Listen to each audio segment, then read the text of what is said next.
As you can see, this is just the general setting of a courtroom. Different magistrate courts, they might look different. They might look nothing like a courtroom. They might be smaller. It just depends on where your magistrate court is, where that facility is. Good afternoon. We are here for a hearing in case of Beltrace Apartments versus Gia Rodriguez. This is case number 2021 CV 4101000262. Sir, who are you? I'm Carl Smith. I am the property manager at Beltrace. And so you would be Gia Rodriguez? Yes, Your Honor. Okay, Mr. Smith, I'm going to ask you about the case, but first you need to be sworn in, so if you raise your right hand, do you swear or affirm to tell the truth, the whole truth, nothing but the truth? I do. Lower your hand. Okay, tell me about the case. Let's do a pause real quick, just to give you an idea. One thing you can notice about everybody, notice the courtroom demeanor. Nobody's, trying to jump in, raise their voice, say anything over the judge. Keep in mind that one person in court talks at a time. That's going to be really important for the judge to be able to understand and hear what's going on. The judge has called the case. He's swearing the parties in. We'll start with the landlord. There are some judges that will not start with the landlord, that will ask the tenant first to tell them what's going on or what their defense is or something like that. So just be aware of those little differences. So Ms. Rodriguez resides in apartment 12B at 25 Bell Street. We are in the process of evicting her because she has somebody living with her who's not currently on her lease. We've told her numerous times that she's not allowed to have anyone live with her on the lease because it violates the lease and the house rules. Additionally, she has a pet in her apartment that we believe is a pit bull. We're a pet-free complex, so she can't have any pets living in her apartment, regardless of type. We sent her a letter. Let me look to make sure that I have it here. Yes, I do have it here. This is the termination letter that we sent here to Ms. Rodriguez on May 20th, telling her that she had 30 days to vacate because of the lease breaches. She did not vacate after 30 days. Here you go with one of the little pauses for Clark to pop up. Tell you about the notice to terminate. They can only send that if the lease is expiring or it's a month-to-month lease, so keep that in mind. You've noticed the landlord's raised lease violations. There's generally a 14-day notice, an opportunity to cure, which is a really important thing, and notice it has to be sent. So that's something you want to be aware of in the defense part of the eviction. Please raise your right hand. Do you swear to tell the truth, the whole truth, and nothing but the truth? I do. One of the things the landlord said was that you had someone living in your apartment not on your lease. Is that true? No, that's not true. And I actually have two defenses. First of all, what he said isn't true. And then second, even if it was true about having an unauthorized guest, they didn't give me a 14-day notice so I could fix the issue. Right there, that's the important point. She's raised the 14-day notice, a letter saying this, what you're doing is violating the lease and you have to fix it, giving you 14 days to do that. That is important. I'm going to pause it right there real quick just to kind of point out too that while the judge is asking her, they're saying this, is that true, and kind of prompting her with some questions. Not all judges will do that. When you're representing yourself, sometimes you just have to follow the lead of the judge. The judge might do that, but the judge might say, tell me what you want to tell me about what's going on, or they might just say, I'm happy to hear from you, or something like that. Any which way that judge is cueing you that way, that is your chance to testify, to tell the judge what's going on. But just like we have here, be clear, be clear up front. Let's look at each of these separately. Ms. Rodriguez, first tell me what Mr. Smith said, which is not true. Well, my friend wasn't living with me. She was just staying with me temporarily. My lease says that I can have guests. It says right here in paragraph 15 that I can have a guest for over 14 straight days. And she didn't stay with me for more than 14 days. She came to visit on the 3rd and then she left on the 10th. She's not there now. And I also have proof of her address. She couldn't come today because she's working, but I have copies of her driver's license and her bills from her home that show her actual address. Do you have copies for the court and for Mr. Smith? I do. I actually have 2 extra copies for each of you. I blacked out her personal information that shows her driver's license number and her account numbers on her bills. These show that she lives at 123 Great Court Drive and not at my apartment. Can I submit these into evidence? That's an important thing too, is you see she's given what her defense is. She's trying to be straightforward, to the point, clear and respectful, and asking you to submit them into evidence. That is important. It's always important to make sure you have copies if you have something you want to submit to the court. And although her witness is not available, it's good to get one if you can. Objection to the admission of those documents? No, Your Honor. Those documents will then be entered as defendant's Exhibit 1. You can approach the bench and give me a copy.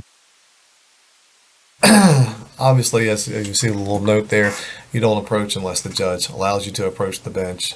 That's just, courtroom etiquette.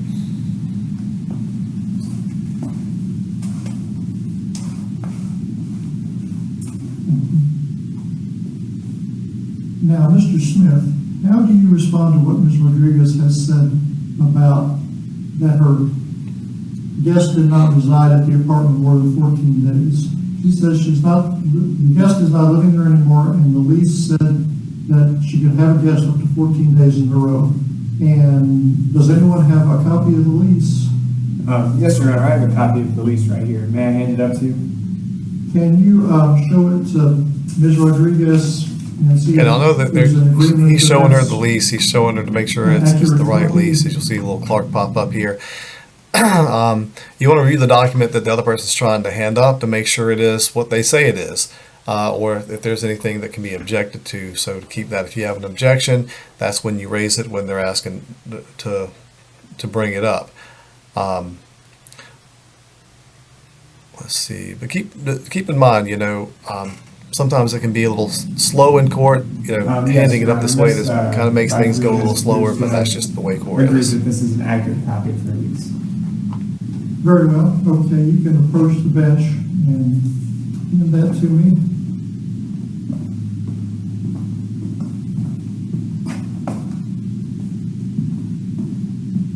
Do you wish to enter this as an exhibit? Yes, Your Honor, I do. Okay, then I will admit this as the plaintiff's Exhibit 1. Okay, I'm reading paragraph 15 of the lease, and it does say that a tenant can have guests, but they cannot stay more than 14 consecutive days without written permission from the landlord. And so what is your evidence on that issue? Yes, Your Honor. Our maintenance person said that they saw Ms. Rodriguez's guest staying in her apartment last week and reported seeing her multiple times before. Additionally, on a time that the maintenance person went to change the air filter at Ms. Rodriguez's apartment, she noticed the guest was also present at that time. Your Honor, that's hearsay. I object to that as hearsay. What the maintenance man said to him counts as hearsay. What's your response to that, Mr. Smith?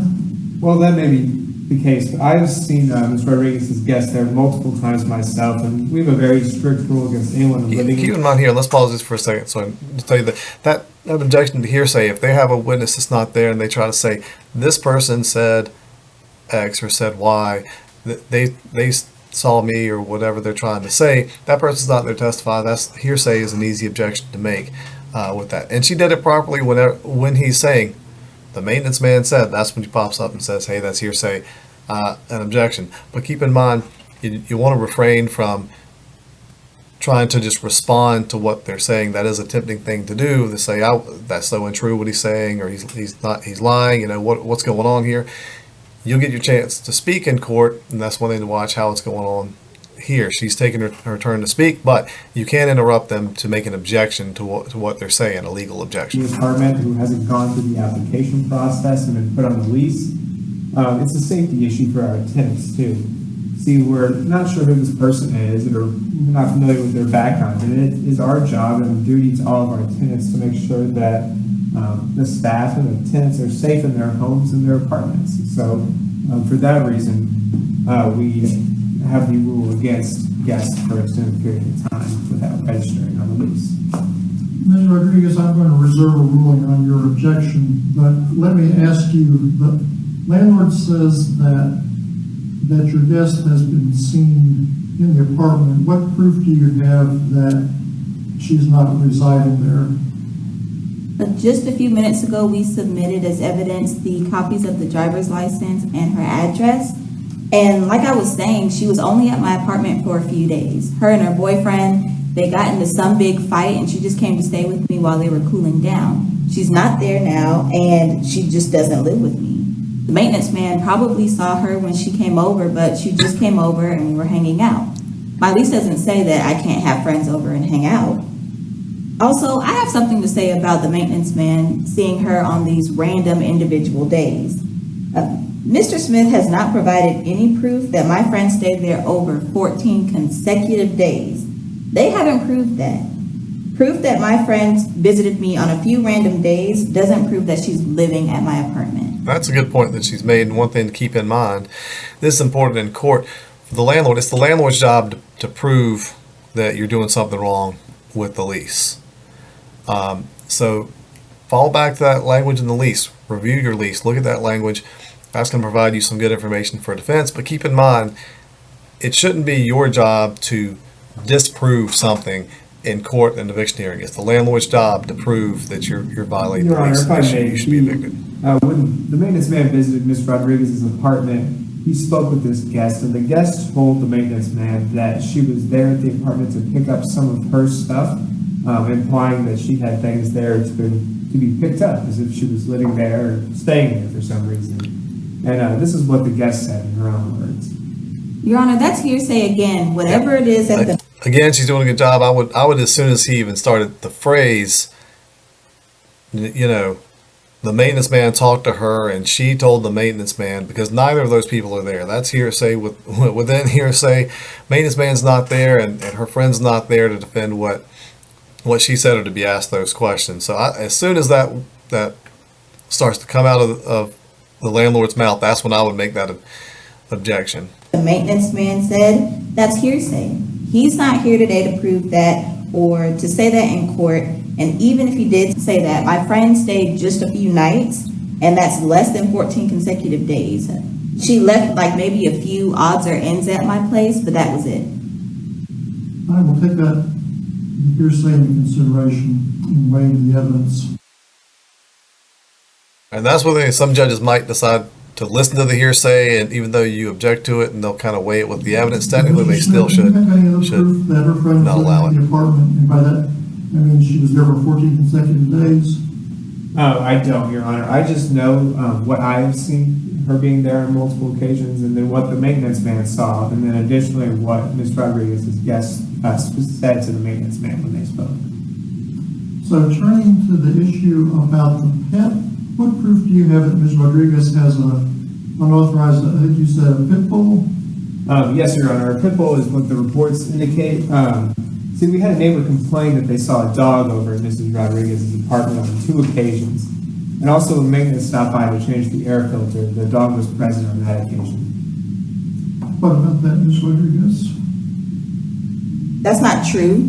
I haven't had and I still don't have a dog living in my apartment. I did see a pit bull get loose, and maybe that's what they're talking about, but that's not mine, and I don't know where it came from. I don't know, and I really can't speculate.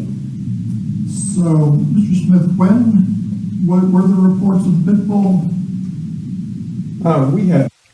And keep in mind here, I just got to pause it real quick, because the judge in this practice video is certainly asking questions of the parties, in a sense. I just want you to be aware that this may not happen in court. Judges, especially magistrates, where evictions are done through magistrates, there's lots of different magistrates, and they all might have the own way they might want to handle that hearing. This judge is wanting to get to the bottom of what he wants to know, so he's asking those questions, but that may not happen in your case. Keep in mind that they might just give one side a free range to speak until they're done, and then go to the other side and say, what do you want to say about it? Keep in mind the objections, the maintenance man seeing this dog and the details of that, he's not there to testify about it. That really, again, should be hearsay. So keep that, but just keep this in mind that there are some differences with what's going on here. Pit bull on multiple occasions, Your Honor. I don't exactly have the dates in front of me, but I do know that my assistant manager talked with Ms. Rodriguez about the dog maybe a month or so ago, and we got the report from maintenance. When Ms. Rodriguez came into the office to pay her rent, the assistant manager spoke with her about the dog at that time. And what is the rule about pets? It's in the lease as well as also in the house rules. We say that we are a pet-free apartment complex, and we do not allow pets unless it's under a service dog, which needs to be registered with us beforehand. And where is that in the lease? Yes, sir. Let me see. Let me look at the lease right here. It appears to be paragraph 9 on page 3, I believe. Yeah, keep in mind, you got to have a part of the lease that's actually being violated. And like I said, we have multiple reports of Ms. Rodriguez having the pit bull in her apartment, and that is what we're proceeding with this eviction based off of. Okay, Ms. Rodriguez, and what do you say about that? I don't have any additional proof, but I do have to say that that was hearsay. Those reports can't be about any type of dog because I don't have one. So, Mr. Smith, she denies having a dog. What do you say to that? Do you have any other proof? I'm not sure that I have the whole file here, but there would have been some witness statements. Yes, there would have been some witness statements. I seem to have forgotten, but they would have been from the neighbors when they reported the incident. My assistant must have forgotten to put them in the file today. Your Honor, I object because he's speculating. He can't say what someone would or wouldn't do. Again, this one is it's fine for that objection. I know Clark says it's a good objection, but one thing I'll say is, as soon as he's saying, I've got these reports by people that are saying this, that might be one thing to say why he went to Someone check would it or out, wouldn't but do. I may be objecting I think earlier I to agree hearsay with on those Rodriguez. reports. Mr. Smith, please just testify about what you know of your own personal knowledge. Well, I don't have anything else with me. All I know is that there have been multiple reports.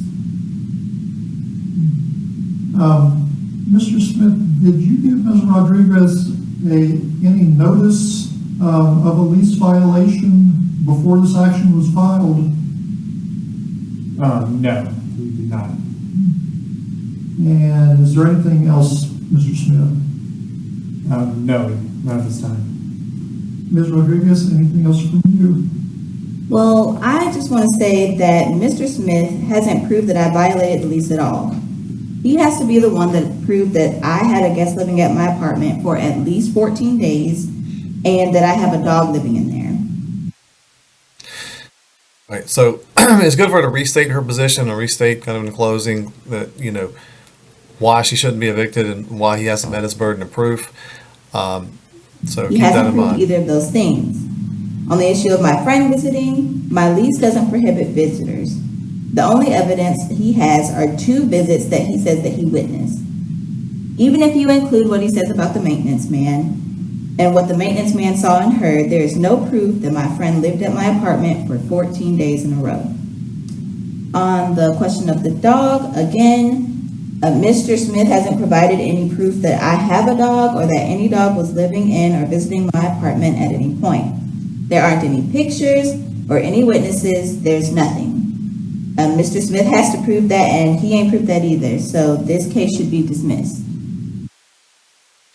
And that's why she's made a pretty clear argument of that he hasn't proven anything. Everything he's given you is not evidence.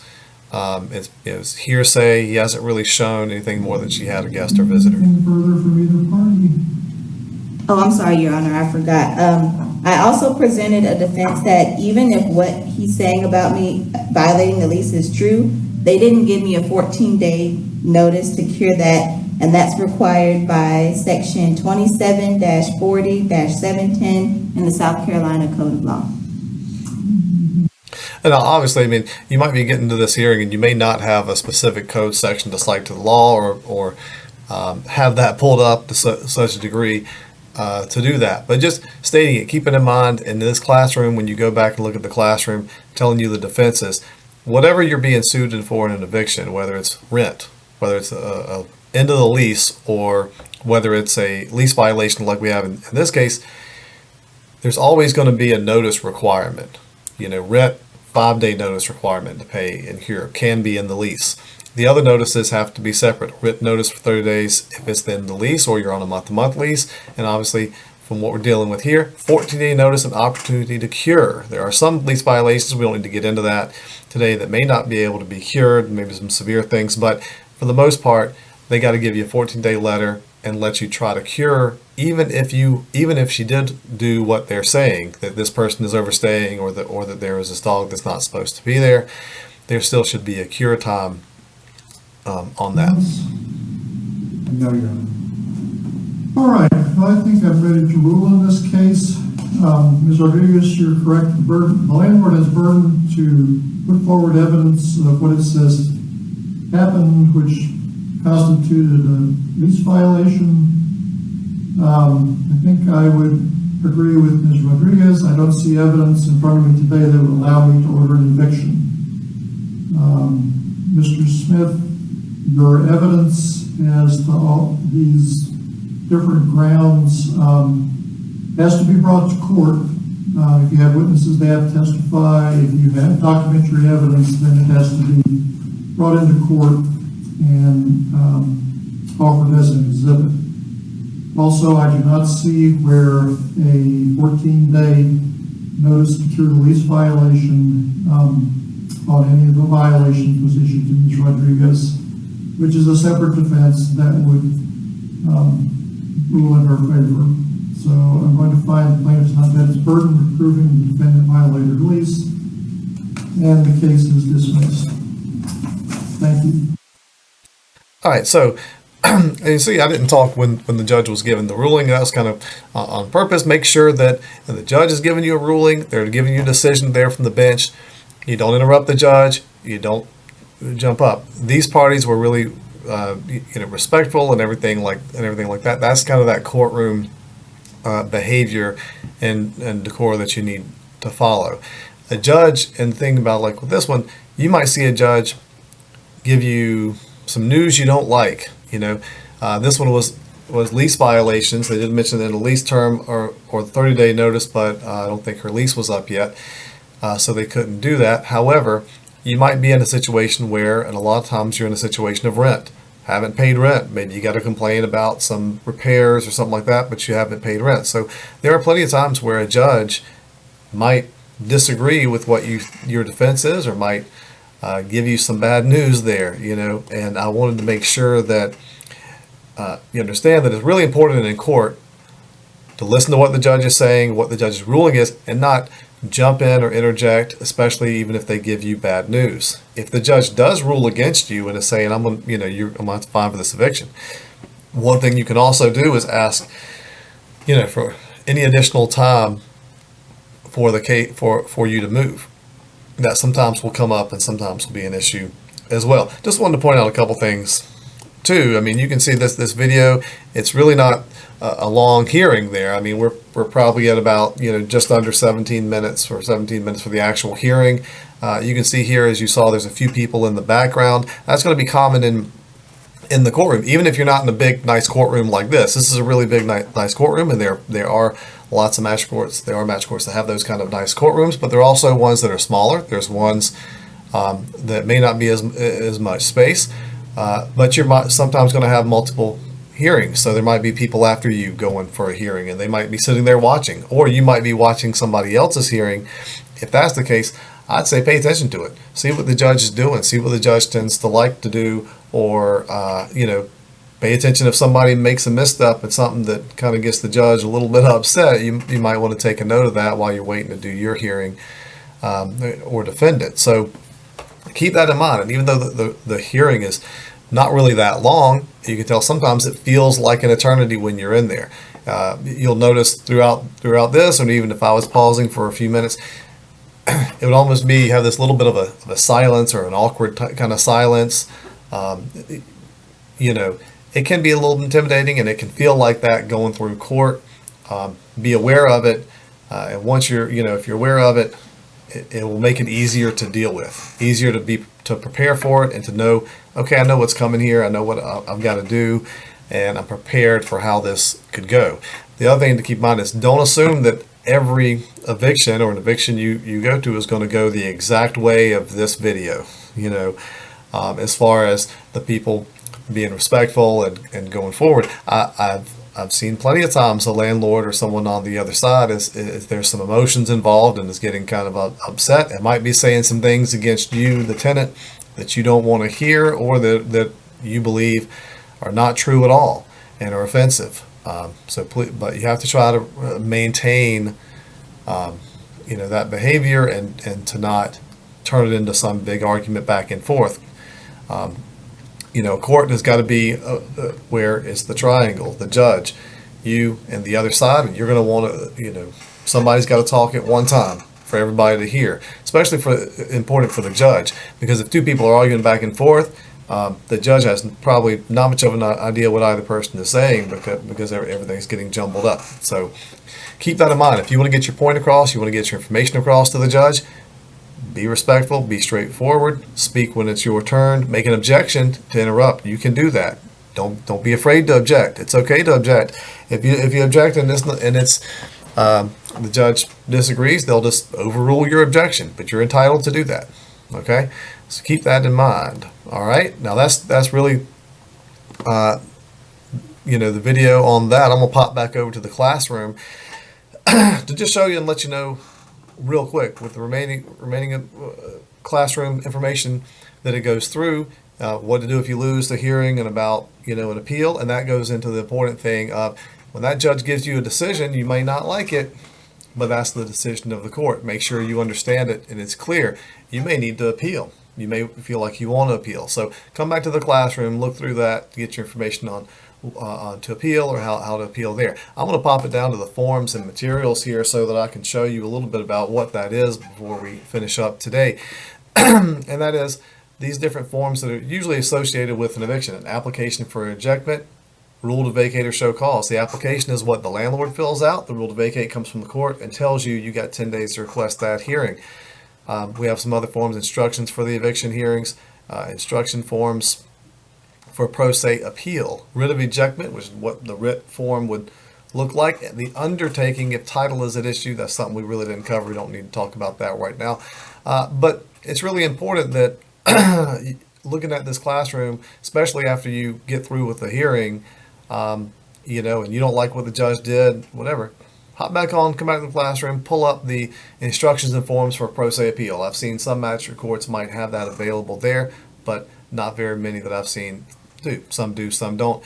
But that's why we have it here. We can pull it up right here just like that, and you can see here's the appeals from magistrate court. It's got an overview, what to include, filing fees, appealing. Here's the form. This is the actual form to start that appeal with the Court of Common Pleas. It just asks you, when it says appellant's exceptions to the judgment of the magistrate, then you fill it out right there. And that just means, what did the judge get wrong? That's what it's asking for.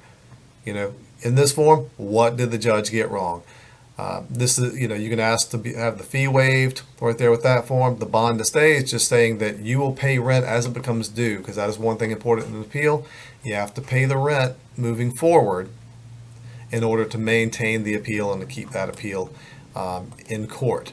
I say that because although our video today was dealing with not rent, it was dealing with other things, violations, dogs, guests, and whatnot, but a lot of them are rent, and you might be dealing with something that's rent or rent related, but that's important to note for the appeal of an eviction moving forward.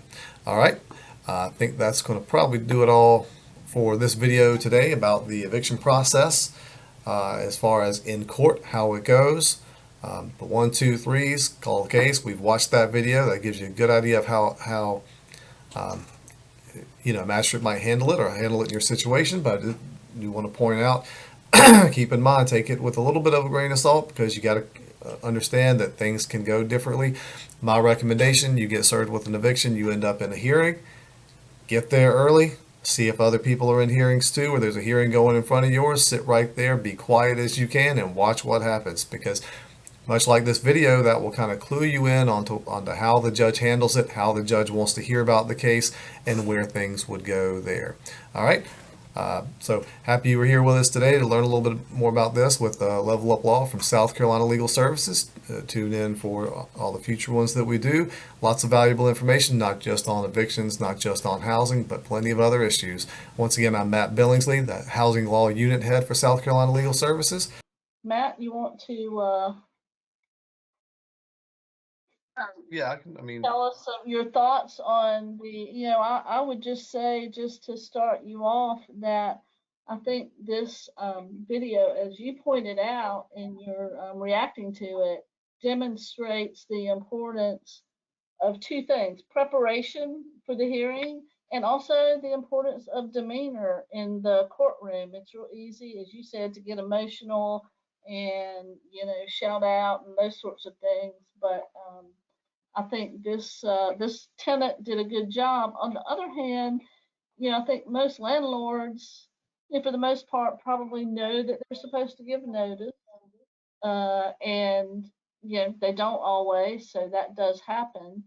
And I think probably a majority of them know that they need to have a live witness. So that's not always going to happen, but boy, when it does, it can be a real advantage, right? yeah, I think one thing to keep in mind is it just doesn't always, this is just one example of how it can go. And Mhm. this didn't involve rent, it involved other stuff. And magistrate court is very, can be different in different courts. So one thing I've always said is really important is to use it as a guideline or as a reference. Was as I mentioned on there, if you've got a hearing coming up or one you're going to go to by yourself, it really helps to see if there's any other hearings before yours. Get there a little early and watch from the audience whatever the is going on. Just to see how the judge handles it and how the parties handle it. Because some judges do things different. Even different attorney judges will do things differently. Some will want the tenant to start first. Others will want the landlord to start first, and identify the issues. In this video, the judge was very much asking a lot of questions or kind of guiding that through to get some information out. But some judges won't do that. Some judges will just say, "Tell me your side of the story," and they'll let you talk the whole time. So those are things to keep in mind. That while it's a good example, kind of illustrates the way court goes, the process of it, and all that for an eviction. You got to be aware that it's not going to be like it's always like exactly like this all the time.